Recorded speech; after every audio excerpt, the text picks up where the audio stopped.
Did I leave it in my? Gosh. I'm telling you what, I'm just like losing my mind. This isn't good. Okay, I left it at. I left that thing. This script. Yeah.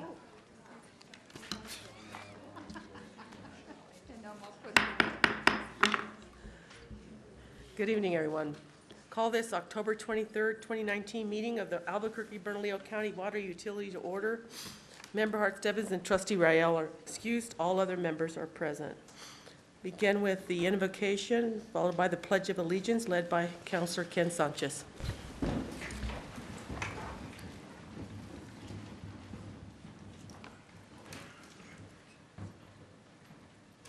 Please join me in the pledge.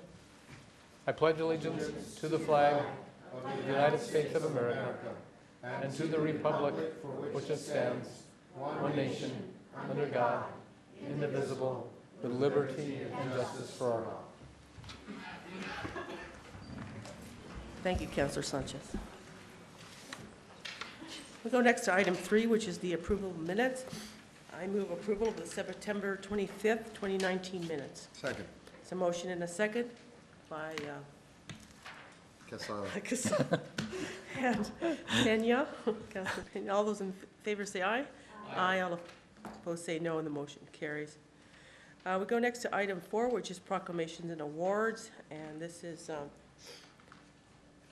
Imagine a Day Without Water, and just read the narrative. Okay, so the board would like to acknowledge students from Monte Vista Elementary School who are here to remind us that today is the national observance of, quote, Imagine a Day Without Water, unquote. Today we remember that it takes the efforts of utilities like the Water Utility Authority to provide a public water supply, and that is this resource, and our vital water infrastructure must never be taken for granted. At this point, I'd like to invite John Stomp and a representative from the Monte Vista Elementary Student Group to come up and share a little more about what it means to imagine a day without water. Welcome. Madam Chair, members of the board, it's a privilege to be here tonight to talk about the Imagine a Day Without Water, which is an idea that's been promoted to focus on water infrastructure in the United States. We have a brief presentation, and then we'll get to the real important stuff, which is the kids, because they really are our future, and so we're doing this for them. As a nation, we're way behind in our infrastructure. There's about $5 trillion of infrastructure needs. Even though there's about a 90% approval rating from Americans saying we need to spend more money on infrastructure, unfortunately, we're not doing that as much, and we keep building up a backlog. In terms of the state of the water infrastructure, a water main breaks in the United States about every 2 minutes, and there still is untreated sewage that goes to the rivers and lakes as a result of stormwater. So much of the nation's pipes that have been installed many, many years ago are reaching their replacement life, and they're in bad need of replacement and rehab. And again, we have a large percentage, 75% of the Americans, again, believe that we should be investing in our infrastructure. That's not the case here in the Water Authority. This board, however, has invested and continues to support investment in our infrastructure.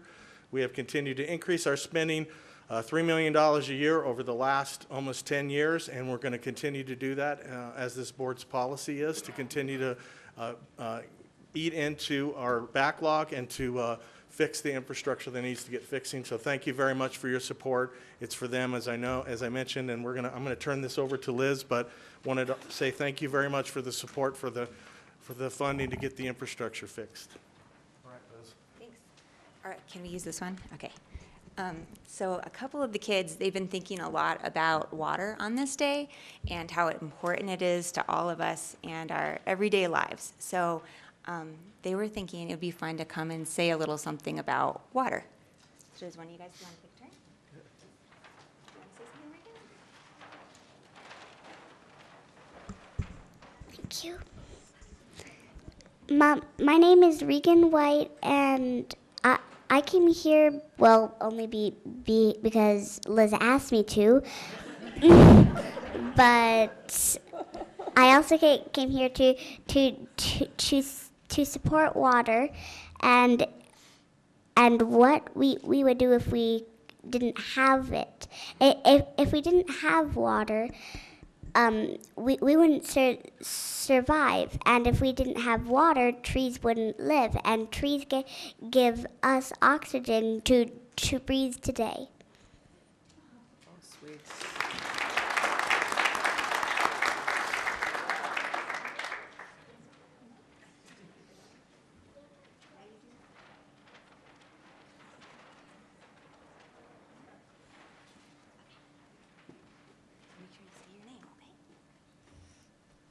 Hello, my name is Scarlett Anderson, and I'm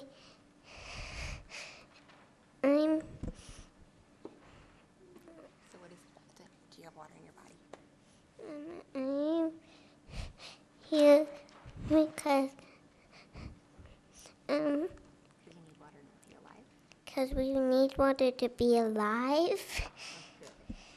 And if trees weren't here, then we wouldn't live because trees provide oxygen to us.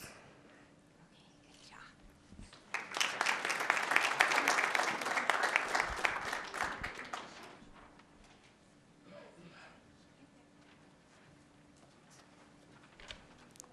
Hello, my name is Fletcher.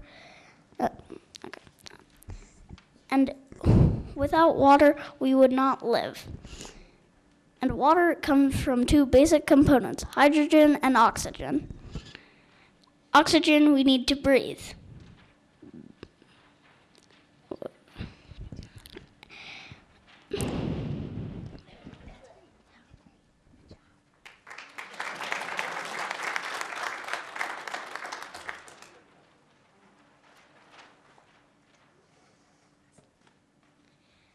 My name is Natalie Anderson, and we can't live without water, and trees can't live without us. So if trees dies, we'll die. If we die, trees will die.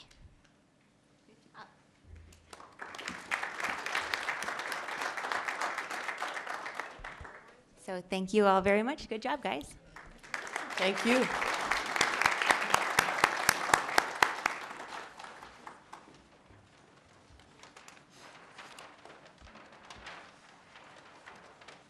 Takes us now to item B, Utility of the Future Award. Charlie Lear.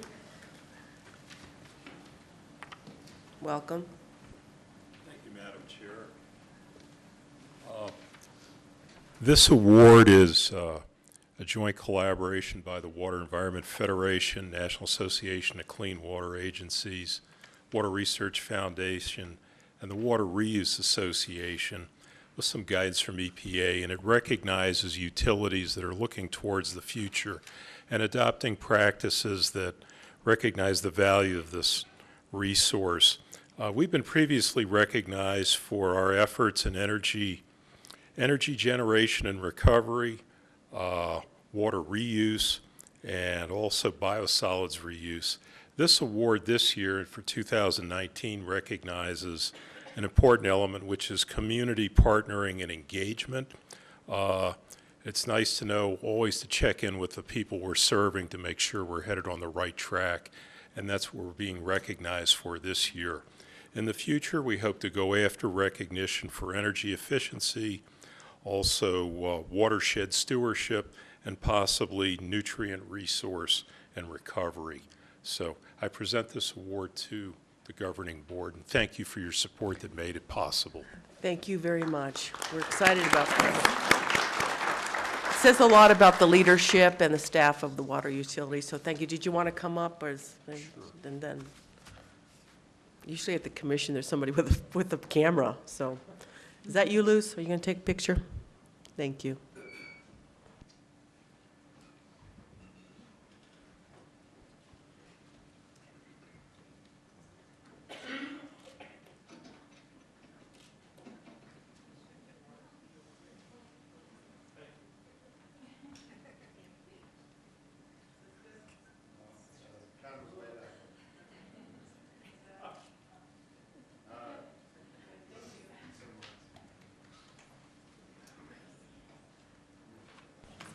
Go next to item C, which is the quarterly employee incentive awards, and we have a number of awards to give out. We'll begin with, so if the employee is here to receive the award, would you please come forward when your name is called? First is Patrick McLee, $75. Patrick is recognized for his contributions to the M-Series training program and a recent air quality inspection at the Southside Water Reclamation Plant. And Mr. McLee, are you here? No, okay. We'll move on to Doris Corrales, $50. Doris is recognized in the health and wellness category for being a role model by her participation in the 2019 National Senior Olympics, where she competed in 3 sports and brought home a silver medal in softball. Next is Nick Lucas, $275 plus 8 hours. Nick is recognized for his leadership in planning, developing, and organizing the new certification training program for M-Series employees, which has improved management, labor relations. Next, Heidi Hilland, $100. Heidi is recognized for her willingness to go above and beyond in assisting other employees with assignments outside her administrative group and her job description in providing an example of excellence. Josette Yannick, Robert Lucero, and Vernon Velarde, $100 each. These individuals are recognized for their quick thinking in responding to an equipment malfunction at the Southside Water Reclamation Plant that could otherwise have led to serious flooding and property damage. Next, we have Leroy Valdez, Robert Sanchez, Levi Aguilar, Matthew Ortiz, Cody Elwell, Moses Mondragon, Tyler Rodriguez, $50 each. And if any of you are up here or are here, these individuals are recognized, thank you, for the exceptional support they have provided for the groundwater system swing shift in training new employees and developing troubleshooting techniques to facilitate quick responses. Michelle Sanchez Ortiz, $300 plus 8 hours. Michelle is recognized for her heroic efforts to ensure that payroll processing occurred on time when a payroll employee was absent because of a family emergency, even though she had transferred to another department and was on vacation. All right. Blythe Miralis, $50. Blythe is recognized for working outside her normal duties to assist in the provision of important data for Water Resources Division. Denise Rumley, $100. Denise is recognized for her leadership in developing new processes for enforcement of the amended water waste reduction ordinance while still managing her regular workload. Next, we have Arthur Martinez, $275 plus 8 hours. Arthur is recognized for his research and development of improved technical solutions for inspection of grease removal systems. And we have Archie Mares, Adam Silva, Randy Otero, Joshua Teixeira, George Emercio, Nicholas Sena, Stephen Kyriakakos, I hope I said that right, Steve Lujan. These individuals are recognized for their teamwork and quick thinking in responding. There's $75 each, I forgot to mention that, to a power outage at the Southwest Reclamation Plant. Thank you. Next, we have Nathan Lukenhoff, Adrian Lucero, Adrian Ramirez, Francisco Reyes, David Ritz, Wally Goudelet, Rudolph Madrid, Andrew DeMarcus, Carlos Sena, Christopher Cordova, Michael Ariano, and Robert Santillanes. That's $100 each. These Water Authority employees are recognized for their efforts to coordinate emergency water deliveries to the Navajo community of To'Hajiilee, where the village's well failed. Thank you all very much.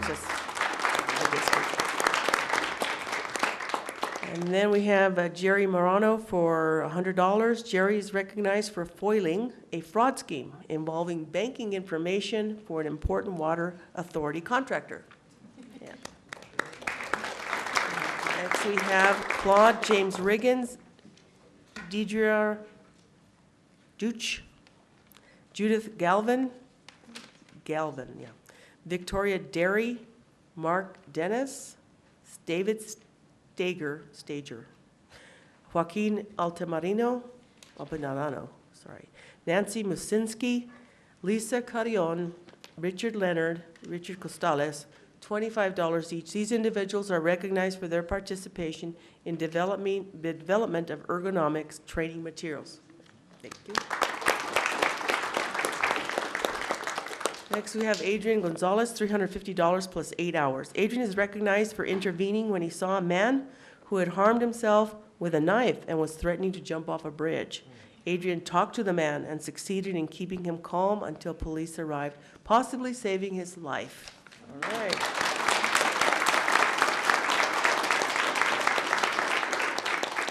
We have Anissa Pennington Pink, $100 plus 8 hours. Anissa is recognized for her initiative in developing a bill calculator tool to streamline and automate what had become a cumbersome manual process.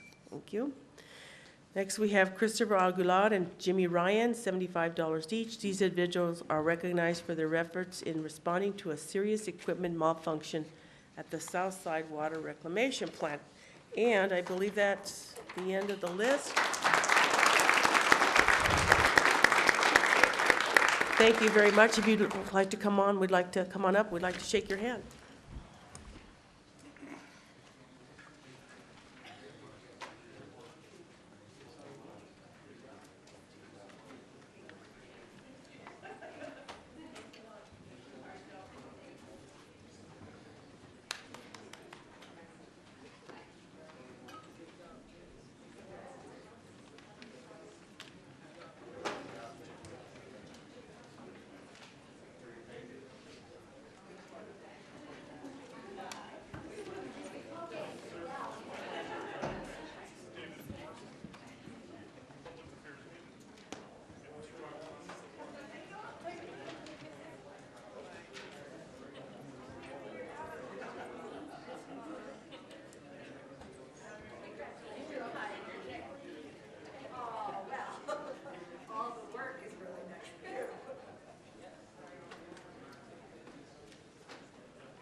Go next to item 10, which is other business. We're going to hear from John O'Donnell. He's our Washington representative. Carries our legislative request forward. Welcome. Madam Chairman and members of the board, thank you. I also want to thank you for not making me follow the children. And I'm here because Mark asked me to come here. I just want to give you a brief report on some things we're working on in Washington on behalf of the water utility. And I think it starts really, I was pleased to see that there was some discussion about watershed planning, infrastructure, because that really ties into some things I want to talk about briefly. First, though, I want to say one of the reasons why there's some optimism in Washington is because of the 2-year budget deal that Congress finished in early February and was signed by the President, which really provides, in big numbers, about $2.7 trillion over the next 2 years for defense and non-defense spending. In FY20, that equates to, that number for the 2 years means about $638 billion in domestic spending, about $739 in defense spending. That's the bill overall that allowed this to happen, really increased spending for the next 2 years by $230 billion. The reason that's important for local government, local organizations, jurisdictions like yourself, is it takes off the table the closing down of government because they can't reach an agreement on overall spending. So where we are now in the FY20, and we're already into FY20 in the federal budget, we have been for about 23 days. But we expect Congress, the Senate and the House, to finish their negotiations before Christmas. There's a CR that lasts until November 21st. They'll probably have to do another one because the Christmas holidays always force members of Congress to finish their business. They have to go home and shop. So that's the FY20 picture. How this really, some of these things come up as far as the water utilities agenda in Washington is one of the issues is the tax extenders bill, which will occur at the end of the year. Why that's important is because that will allow for, we expect the extender on advanced refunding of municipal bonds to be in that package, which has a benefit to your utility. Infrastructure was mentioned earlier.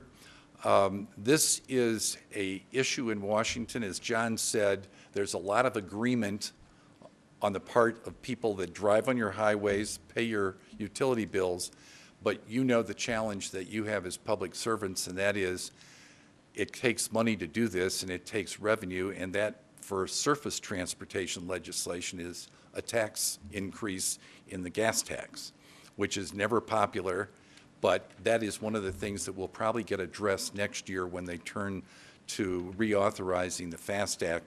Has nothing to do with water, but the infrastructure package writ large is that water spending for water improvements, water infrastructure is something that happens in the Water Resources Development Act, and that is a bill that funds the core projects, core studies. It also, in this last version of that bill, it funded the Bureau of Reclamation, which you folks benefit from through the Title 16 wastewater recycling. In this particular bill that they'll do next year, they're putting it together now, Abiquiu Reservoir is one of the items that we're working on to include in that legislation. We're following several different paths. One of them is the legislative path where the utility actually has written language that would allow you to do what you've already started to do as a policy and as a program, and that is allow for more storage of water at Abiquiu Reservoir. We ran into a hiccup in this last WRDA bill where we tried to get that legislation in, but it was considered an earmark, so it didn't get in as the legislation that we wanted it to. We're working right now to get it in this next WRDA bill next year, but we're also working with the Corps on a process that was created several water resources bills ago, which allows us to ask for a authorization, permission from the Corps to do a feasibility study that would allow us to pursue what we want to do with the Abiquiu Reservoir. So we've got those two things in place. We have to continue to negotiate with Capitol Hill on the Senate side and the House side with the committees that authorize the WRDA bill, and we're also working with the Corps. Mark, John, Stomp, and myself have met with the Corps numerous times on this. I had another meeting with them this morning to talk about this and make sure that we're all in sync in terms of what we're doing with Congress and with headquarters Corps. So that's where we are with Abiquiu. There's a provision in the last water resources bill called Rural Western Water. That authorization was for $435 million in water infrastructure. New Mexico is one of the 6 western states that's named in that bill. And we've been having some discussions with John and Mark about working with the Corps on some future projects that we would be able to draw down some of that money for. But that's down the road probably a year, year and a half. I would just touch on one other item, and that's Kirtland Air Force Base and the groundwater contamination. In talking with John and Mark over the past year, I realized, and this was even before the administration's changed in Santa Fe, but we realized that the Air Force had sort of disengaged.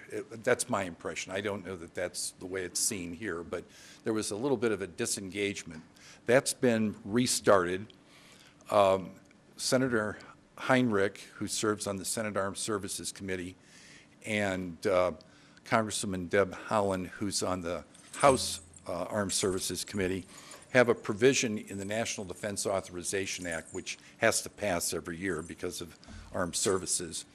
They have a provision in legislative report language which really directs the Pentagon, the Air Force, to report, I think it's 180 days after that bill passes, to the delegation, to the congressional committees, armed services on both sides, on what progress they're making on the continued implementation of the remediation program. Now, this is report language. It doesn't have the effect of law. So nobody can force the Pentagon to do this. The people who can help push that so that we are kept in the link is the congressional delegation and you, the board.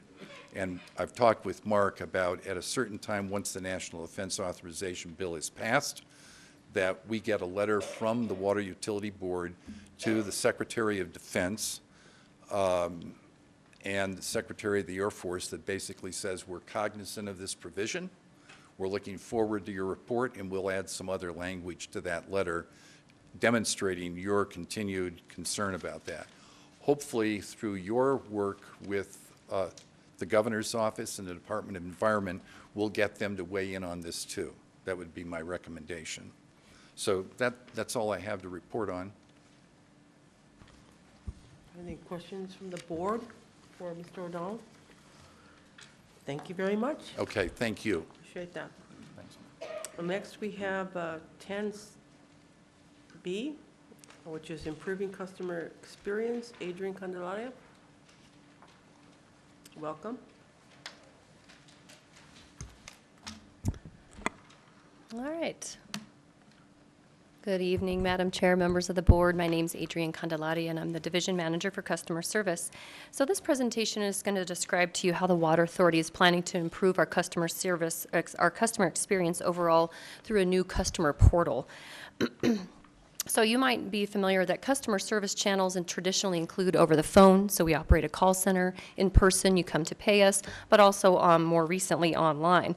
So the focus of this presentation is going to describe to you what we currently offer online and how we hope to improve that in the future. So currently, you can sign up for e-bill presentment. That's receiving your bill. You can pay your bill online, and you can even check your usage. Unfortunately, they're kind of disjointed. And for example, you have to have a separate login for each one of those, and that's certainly not convenient or easy for our customers. So in the future, what we're looking at is having a single customer portal where you would log in one time and have access to a variety of self-service options from bill presentment and payment, water usage, all easily accessible, and provides you the convenience of doing that all in one place. This is an example of what a portal might look like. So you would have the single sign-on. It would give you, again, access to your bill, to payment options, and your water usage. But it has other features like how you could get information around conservation, how to apply for rebates, and even setting alerts for yourself when you have high usage. You could get a notification that you've had high usage, might indicate that you have a leak. So the access to that water usage is only possible because of AMI, Advanced Metering Infrastructure. I'm sure it's something that you've heard a lot about, but I wanted to share a little more information with you around that. So I'm going to start with a quick overview. So AMI really starts either right outside your home or business, where the meter and the register capture your water usage. That data is collected by a variety of towers around the city, and it's transmitted to our billing system. This graph shows you that historically, in the last 8 years, we've installed over 100,000 AMI meters around the city, and we're getting ready to do another round of changeouts this fiscal year. This map is just an indication of that the AMI installs are occurring all around the city, and we'll continue to fill in those gaps over the next several years as we continue to do AMI changeouts. There's a variety of advantages to AMI, and some of those to the customer include we can flag high consumption, identify possible leaks. We can even help them monitor their individual usage and support conservation efforts. Operationally, we can reduce emissions because we're not rolling vehicles out to every single house or business to read the meter. We can improve employee safety because we reduce repetitive use injuries by not reading the meter manually. We avoid trips and falls. We can even, and we have a pilot program I'm going to get to in a minute that describes how we're using AMI to monitor pressure in some reduced pressure zones. This slide gives you, it's hard to see, but I'll just describe it to you. We sent out 99 letters to customers who had an indication of high usage, and in 78 of those cases, we made a visit to the house, or in all cases, in 78 of them, we were able to identify what the problem was that caused that high usage. That resulted in a savings not only to the customer in terms of money, but also to their usage. The red dots indicate that a plumber was required to come out and fix the leak. It wasn't something as simple as a hose bib being left on. And I have a slide later, I'm going to show you how, kind of define how we were able to identify some water savings there. This slide shows you where we installed some AMI and Ally gateways in a reduced pressure zone. It's in a specific part of town. This was a pilot for us. It allows us to proactively respond to pressure issues because those pressure issues could lead to line breaks, which then in turn affect our customers because they have an outage. So when we have this kind of monitoring going on, we can be proactive in how we address that and prevent those. The blue squares that you see on here represent the location of those meters or the gateways in that reduced pressure zone. And on this slide, it's just really a zoomed-in spot of this pilot area, again, that just shows you the location of the meters and those gateways. And we're going to be looking to roll this out to other reduced pressure zones across the city because this has been successful for us. Additionally, we're going to continue with our AMI installs for homes and businesses in this current fiscal year. And we expect to add another 27,000 AMI accounts. Really, those are change-outs. It's not new customers, they're just change-outs. And this shows you that our next phase will be working up in this part of town, the Northeast Heights. So annually, we allocate about $2 million towards AMI changeouts, and that's how we're able to accomplish this over time. And it's, depending on funding, we could have that 100% AMI across all of our accounts somewhere in the next 5 to 7 years, depending on that funding. These tables compare side by side kind of some of what the benefits are for AMI and non-AMI.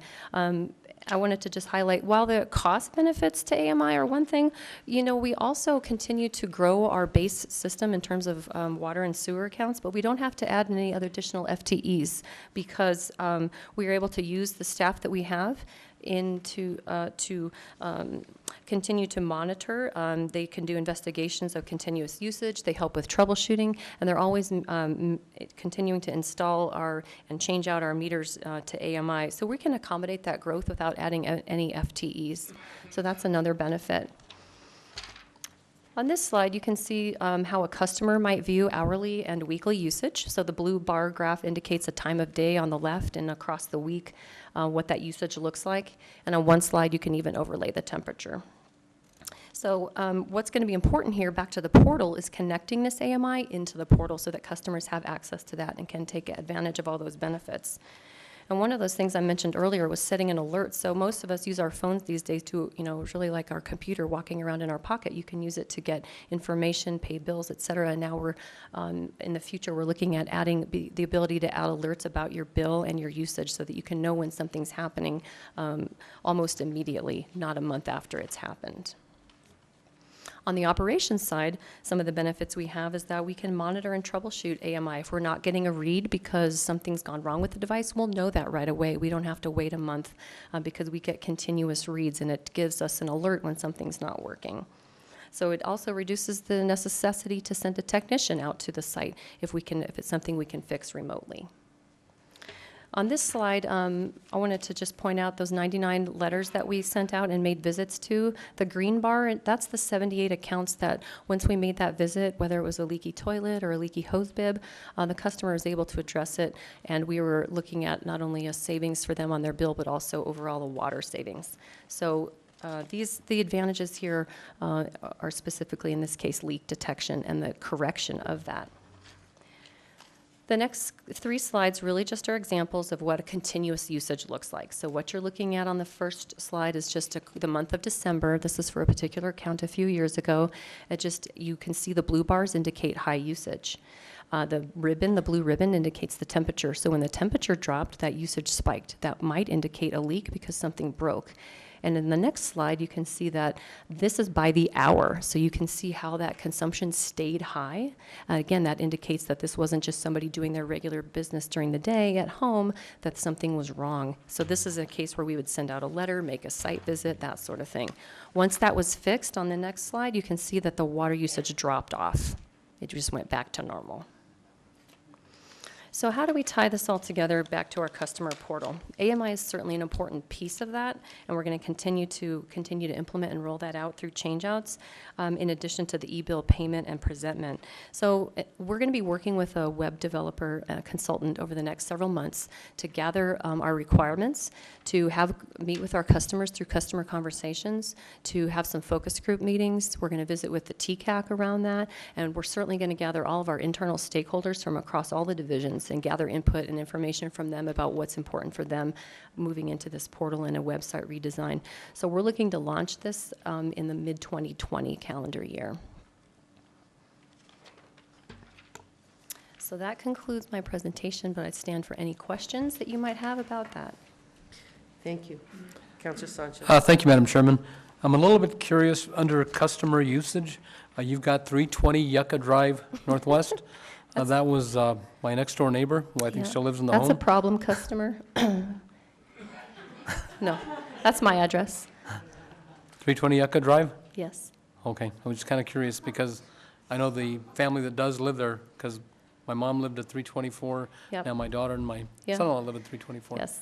Okay. I used that as an example. I thought that would So be it's a safe. good customer, right? Apparently not, yeah. Okay, thank you. Let's hope they're current on their bill. Yeah, thanks. Any other questions? Any questions from the board? No? Thank you very All much right, for the thank you. presentation. Thank you so much. We'll go next to public comment, and is that correct? No, we go to next to the drought and precipitation probability report. Mr. Bustos, welcome. Thank you, Madam Chair, members of the board. Well, I'm excited about improving the customer experience. That's going to be great. And I'm glad to see all the conservation efforts this year. So I'm going to be talking a bit about what's going on this month. At the end of September or beginning of October, customer demand was about 756 million gallons less than last year. That has changed quite a bit in the last couple of weeks. Nevertheless, we're still looking at a reduction this year, and conservation efforts conservation coming in from our customers is still active, and they're doing pretty good.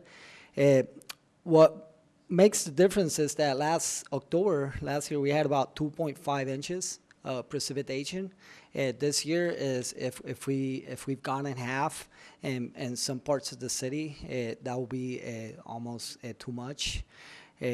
So we're seeing a big difference in October specifically, and that's obviously impacting water usage. Also, the precipitation outlook, when I put this together, it almost looked like October we were going to get either an above average precipitation, which is looking like it's not going to happen, and most likely what's going on is that the B that you see sort of like coming in from the west has actually moved in, and that actually means that it's below normal. So that's what's going on this month, and the outlook for the next couple of months is looking like we are facing a potential dry winter, but hopefully that changes. And I feel like I should say something about trees, even though the kids are not here. But our customers have planted almost 900 trees this year via our tree rates. So we are helping out and adding more trees to our region. So I think that would make the kids really happy. So please pass on the message. For trees, the importance of trees, yes. Yes. Well, thank you very much. Anybody has any questions for Mr. Bustos? It's kind of disappointing to hear that we might have a dry winter, but I was waiting for the monsoons. Never got here. They're gone. Okay, no, don't even bother. Thank you very much. Thank you. We go next to public comment. Luz, how many folks do we have? We have 3 speakers.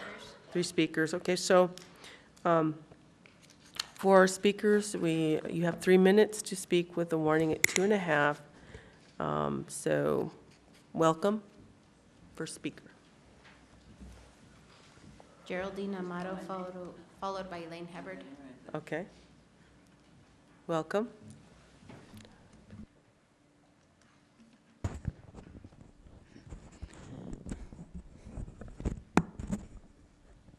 Good evening. A young boy at last county meeting made an excellent presentation on the importance of the people's control on local food production. That boy wasn't told that it ain't going to happen with the same folks at the helm who have deliberately set us up to be dependent on other than ourselves for food. Folks have often come here to this meeting complaining that agriculture gets too much of our water. In a food crisis like what has been caused by sanctions against governments, people starve in the cities and in the suburbs. They don't play it out in the press, but it's happening. Arable land paved and built over. Ordinary folks don't have the industrial tools to clear that land for planting in such crises. The folks now in control of the people's food and water and other resources are not going to give up their control and their power over us without a fight. If enough of us don't get it, we've had it. Going along with their program ain't going to cut it. What? You can save your job, your career, your reputation, hardship for your family now by saying and doing nothing now? Wait till the boom comes down and we may have absolutely no resources with which to wage opposition, to save ourselves. One war strategist declared, deprive the people of their property so they cannot prosecute a rebellion. Water, land, resources are the people's property under the principles of the Republic. Of course, the Republic doesn't exist today. We're under a private commercial jurisdiction. And as you just presented and referenced the public as customers, we are not. It is not our local water system. It belongs to those who control the wealth of this nation. And they will foreclose if we do nothing to resist them from making their final move. People are now used to be calling customers of government agencies. That's totally contrary to the principles of the Republic. Improving the customer experience is improving customer deception, or the people's deception of what we're really up against. We can do probability reports on drought and precipitation, but God alone knows how that will come to pass. But we are not prepared to take care of ourselves. We are dependent upon those who are malevolent. They're not even benevolent folks. They have already done us much harm in the destruction and the pollution of these resources, and they will totally separate us from them if we don't stop them. So I urge people to consider carefully where we're headed. Great Godspeed. Thank you. Elaine Hubbard, followed by Stephen Jerk. Welcome. Hi, Luz. Before you turn that on. Good. Hi, good evening. My name is Elaine Hubbard. I would like to make 4 quick comments. First, with regard to the drought probability report that we just heard, big shout out for the utility. They just hit 80% production from the San Juan Chamo versus groundwater for September. And that's a major milestone. You wouldn't know that because you're not told what the difference is between groundwater and surface water production. Yes, it's been just a little bit more or less than last year, but water overall production has been about the same over the past several years. But the real important piece is that the groundwater, and it's easy enough to provide to you so that you can also make your necessary choices for policies. The second part of that presentation was a slide that showed probability of precipitation. Well, those maps are actually made in duality, so you have to almost snip them apart. It's precipitation and temperature. And if you'll notice, while precipitation looks pretty good, the next 3 months for temperature is much higher than normal. The brown, as it gets deeper red, is higher than average. And that's important again because that affects both supply and demand. So it's easy enough to show this. And by the way, that goes out for the next year in terms of these 3-month projections. And they're all showing our area is going to be extra warm. So 2 other real quick presentations. Oh, I asked Dr. Getzler if he could give me 1 slide showing sort of how much we've seen temperature rising. It's been about 3 degrees between 1975 and 2018, and then what we're looking for. So again, temperature rising, and it's going to affect policy decisions by this board. Quickly moving on to the amendment of your CIP funds. I just was interested to note that the carryover from 2019 in the decade plan that you approved in May was something about 29 million. A couple months later, now in the resolution, it's 55 million. So that's quite a huge jump in that carryover from last year. When the budget is only 88 million for FY19 and there's a carryover of 55, did we only spend 33 million for last year? It's unknown. Again, a presentation would be helpful. Thank you. Thank you. Our last speaker, Stephen Jerk. Welcome. Good evening, Madam Chair and Authority Board members. My public comment was going to be specific to Agenda Item 9C on the award of the on-call engineering contracts, and I understand that item is going to be removed from the agenda this evening, and I hope that is the intent, and that's my public comment, and thank you. Thank you. So we just finished with public comment. Next is item 6, the announcements communication. The next scheduled meeting is for December 4th, 2019, 5 p.m. in these chambers. We have no items for number 7 and 8. It goes next then to item 9, which is approvals. 9A. Ms. Jalbert.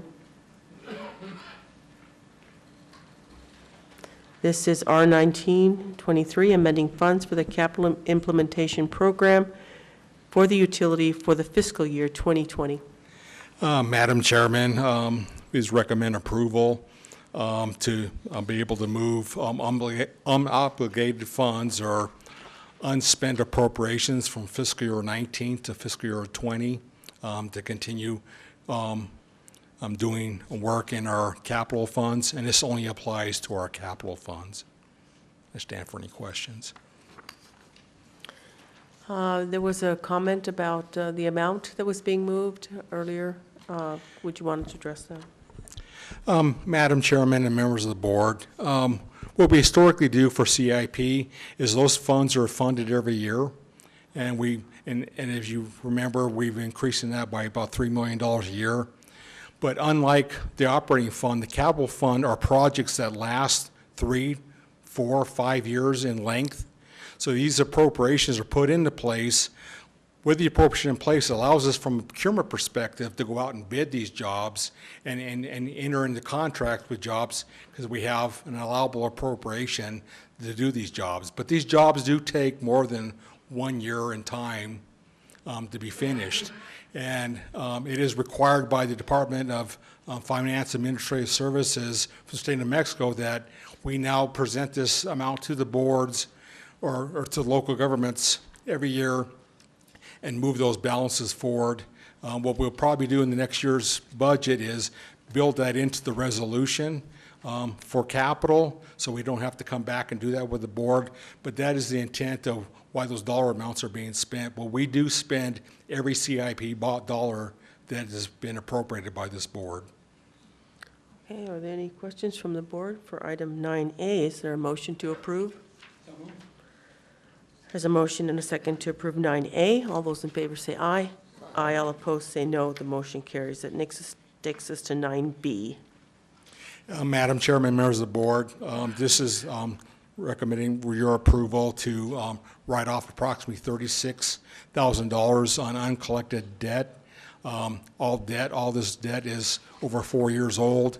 Probably 90% of the debt here is vacated property or property that's been deemed unlivable by the city of Albuquerque. And so they've been uncollectible, and we just ask for your approval to write these balances off. Okay, any questions? Okay, being none. Sorry, Councilor Sanchez. Thank you, Madam Chairman. I have one question regarding collection rates. What is the percentage at? Because this is not a large amount over a 4-year period, so it sounds like you guys are doing a really effective job in the collections. Councilor Sanchez and Madam Chairman, we write off the balance every quarter. About 2 years ago, the balance was about $168,000 on a write-off. This is now down to $36,000. So we've done a really good job over the last couple of years, keep working at the balances. But historically, it's getting lower and lower, and we've it's really improved our delinquency rate dramatically. And you know what the collection rate is? What percentage that is? At this point, I don't. It's well less than 1% at this point in time, but I don't know the exact percentage. Okay, maybe get back with that information at the next meeting. Thank you. Thank you, Mr. Almond. Oh, so that's, we do need to approve that item. I think we didn't do that yet, right? Okay, there's a motion and a second to approve 9B, which is the authorizing the removal of certain uncollectible accounts from the utility records. All those in favor say aye. Aye. All opposed say no. The motion carries. The next takes us next to item C, which is the approval of contract for on-call engineering and related services. I move a deferral until the December 4th meeting. There's a motion and a second to defer item C. All those in favor say aye. Aye. All opposed say no. And the motion carries. I believe that's all on the agenda. Appreciate the attendance of the members, and thank you all to the Bernalillo County staff and employees. This meeting is adjourned.